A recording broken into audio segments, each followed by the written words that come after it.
एक बार की बात है, घने जंगल के बीच बसे एक छोटे से गांव में लिली नाम की एक युवती रहती थी। वह अपनी दयालुता और छोटे बड़े सभी प्राणियों के प्रति अपने प्रेम के लिए जानी जाती थी। उसने अपना अधिकांश समय जंगल में भटकने, उसके रहस्यों को जानने और प्रकृति की सुंदरता को निहारने में बिताया। दिन चिड़िया ने लिली से साफ और स्पष्ट आवाज में बात की। मेरी जान बचाने के लिए धन्यवाद, इसने कहा। मैं सिर्फ कोई पक्षी नहीं हूँ, मैं एक जादुई पक्षी हूँ। मेरे पास आपको 3 इच्छाएं देने की शक्ति है। उनका बुद्धिमानी से उपयोग करें, क्योंकि एक बार उनका उपयोग किया जाता है तो उन्हें वापस नहीं लाया जा सकता है।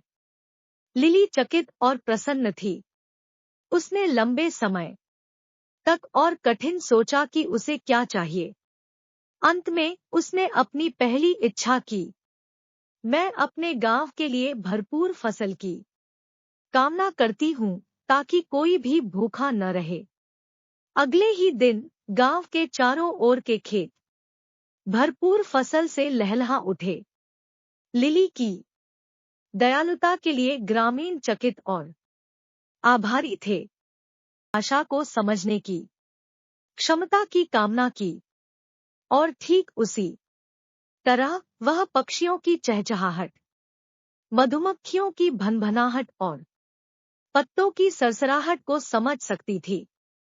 जहां तक उसकी तीसरी इच्छा का सवाल है, लिली ने बहुत देर तक सोचा कि वह क्या चाहती है। अंत में उसने अपनी इच्छा व्यक्त की। मैं हमेशा प्यार और खुशी से घिरी रहना चाहती हूँ, और ऐसा ही था।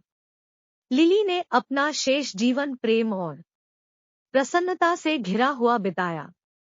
उसने जंगल का पता लगाना और जरूरतमंद लोगों की मदद करना जारी रखा। और यद्यपि उसने कभी कोई दूसरी इच्छा नहीं की, वह जानती थी कि जादुई चिड़िया हमेशा उस पर नजर रख रही थी, उसकी इच्छाओं को पूरा करने के लिए तैयार थी, अगर उसे उनकी